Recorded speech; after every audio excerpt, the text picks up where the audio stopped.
श्री दरोगा प्रसाद सरोज जी। ठीक, बहुत बहुत धन्यवाद माननीय अध्यक्ष जी।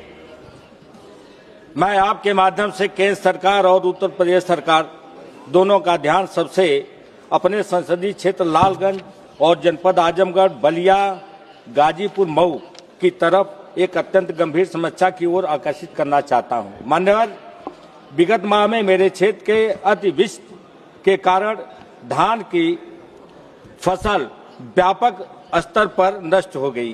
किसान भाइयों ने बड़ी मेहनत से खरीफ फसल तैयार की थी, लेकिन लगातार अतिवृष्टि में उनकी मेहनत पर पानी फेर दिया।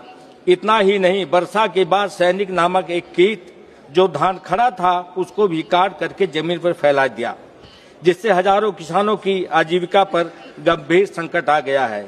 माननीय अध्यक्ष महोदय, सबसे चिंताजनक बात यह है कि अब तक न तो केंद्र सरकार की ओर से और न ही राज्य सरकार की ओर से किसी प्रकार के अनुदान राहत पैकेज का मुआवजा की घोषणा नहीं की गई है। किसान पूरी तरह टूट चुका है। उनके सामने अगली बुआई का संकट भी खड़ा है। उन्नतशील बीज समय पर उपलब्ध नहीं हो पाए हैं और अतिवृष्टि के कारण गेहूं की बुआई भी काफी बाधित है।